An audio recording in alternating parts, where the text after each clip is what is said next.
कार्यकर्त्यांनी आपल्या भावना व्यक्त केल्या असतील, त्याला त्यांच्या भावना व्यक्त करायचा अधिकार आहे।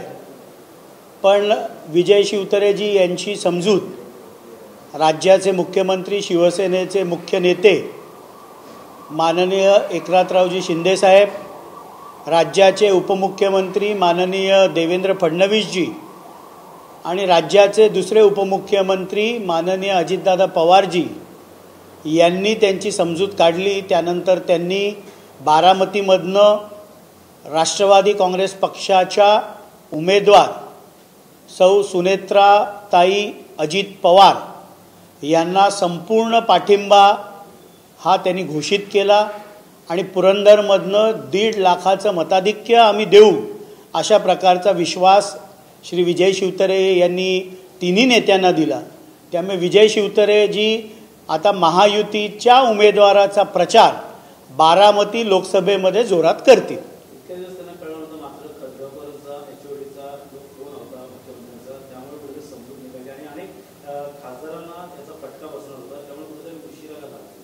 मला विश्वास होता की राज्याचे मुख्यमंत्री माननीय एकनाथरावजी शिंदे साहेब हे त्यांची योग्यरित्या समजूत काढतील आणि महायुतीचे तिन्ही नेते हे त्यांना एकत्रितरित्या घेऊन बसले। त्यांच्याही काही अडचणी होत्या, त्याही त्यांनी समजून घेतल्या आणि त्यामुळे अंत भला तो सब भला।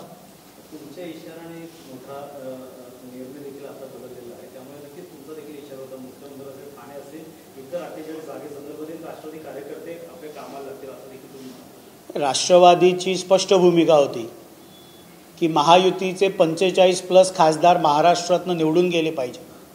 देशाचे लाडके पंतप्रधान माननीय नरेंद्र मोदीजी साहेब यांना तिसऱ्यांदा पंतप्रधान बनवण्यासाठी 45+ खासदार महायुतीचे महाराष्ट्रातून निवडून गेले पाहिजे।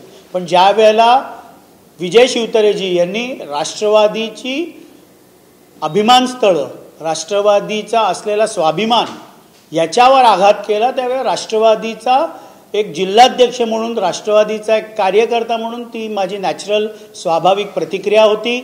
आणि त्यामुळे आता विजय शिवतारेजी जसं महायुतीचं काम करणार आहेत, आम्ही देखील राष्ट्रवादीचे सर्व कार्यकर्ते महायुतीचे ठाणे जिल्ह्यातील तिन्ही उमेदवार विजयी होण्यासाठी आम्ही पूर्ण कामाला लागलेलो आहोत।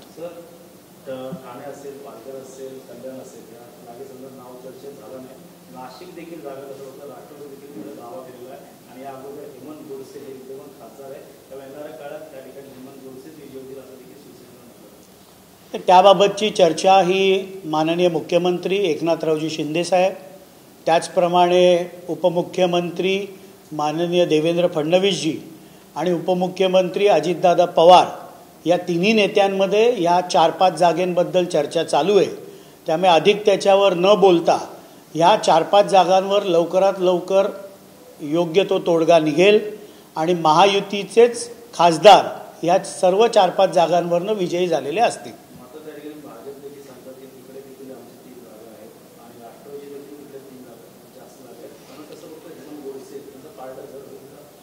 नाही, आता प्रत्येक पक्षाच्या पदाधिकाऱ्याने आपल्या नेत्याकडे ती जागा मागण्याचा अधिकार असतो। त्या पद्धतीने तिथल्या स्थानिक पदाधिकाऱ्यांनी एखाद वेळेस मागणी केली असेल, पण अंतिम निर्णय महायुती संदर्भात मुख्यमंत्री माननीय एकनाथरावजी शिंदे, उपमुख्यमंत्री माननीय देवेंद्र फडणवीसजी आणि उपमुख्यमंत्री माननीय अजितदादा पवार हेच घेतील आणि तो जो निर्णय होईल तो महायुतीचे सर्व पदाधिकारी कार्यकर्ते मान्य करून त्या उमेदवाराला विजयी करण्याचं काम आम्ही करू। आत्ताच आदरणीय भुजबळ साहेबांनी देखील नाशिक इथे वक्तव्य केलं की जो कोणी महायुतीचा उमेदवार असेल त्यासाठी आम्ही सगळेजण काम करू आणि त्याला आम्ही विजयी करू। महायुतीचा जो आहे महायुतीचा धर्म अनेक ठिकाणी पाळला जाईल, नाही पाळला जाईल।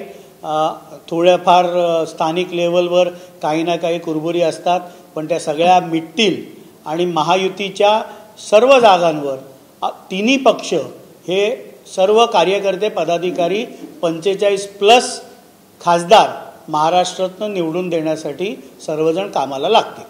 जयंत पाटीलचं म्हणणं आहे की जे अजितदादांनी आहे ते विधान मनस्थितीत आहे, लंकेत सुद्धा विधान मनस्थितीत असलेले आमदार पुन्हा आमच्याकडे होती, लंके यांनी जी सुरुवात केलेली आहे. श्री निलेश लंके यांना पहिल्यापासून लोकसभा लढवायची होती.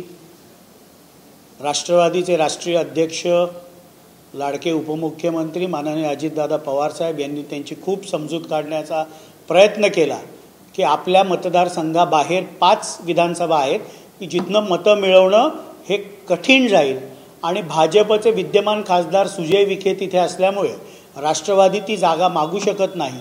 पण त्यांना लढायची होती. त्यांनी आमदारकीचा राजीनामा दिलेला आहे. लवकरच तिथे ज्यावेळेला मतदान होईल त्यावेळेला काय निर्णय 4 जूनला लागेल हे आपल्याला कळेल.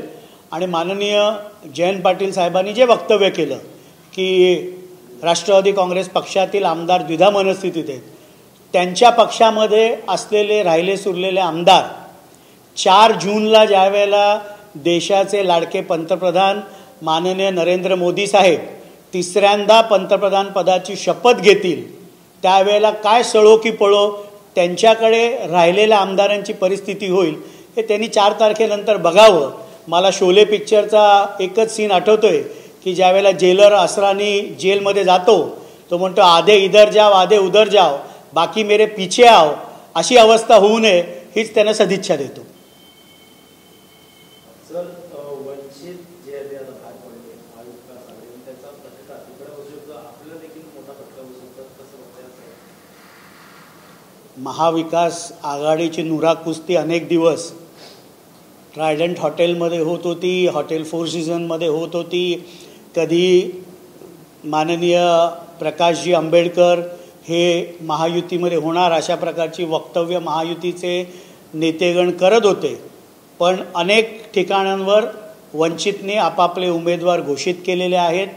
त्यामुळे महायुतीमध्ये वंचित नाही हे तर स्पष्ट झालेलं आहे. पण महायुतीमध्ये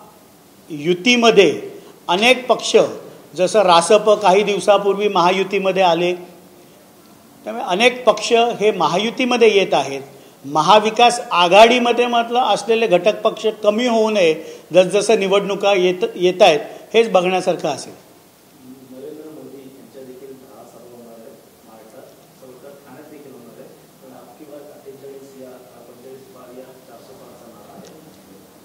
देशामध्ये अबकी बार 400 पार आणि महाराष्ट्रामध्ये अबकी बार 45+ हा नारा महायुतीच्या सर्व नेत्यांनी, पदाधिकाऱ्यांनी आणि कार्यकर्त्यांनी दिलेला आहे. आणि आमचा सगळ्यांचा संकल्प आहे की ज्या वेळेला 4 जूनला मतमोजणी होईल त्यावेळेला महाराष्ट्रातनं 45हून अधिक खासदार हे महायुतीचे निवडून आलेले असतील आणि देशाचे लाडके पंतप्रधान माननीय नरेंद्र मोदी साहेब हे तिसऱ्यांदा पंतप्रधान पदाची शपथ घेतील. हाच विजय संकल्प आम्ही सर्व कार्यकर्ते आणि पदाधिकाऱ्यांनी केलेला आहे.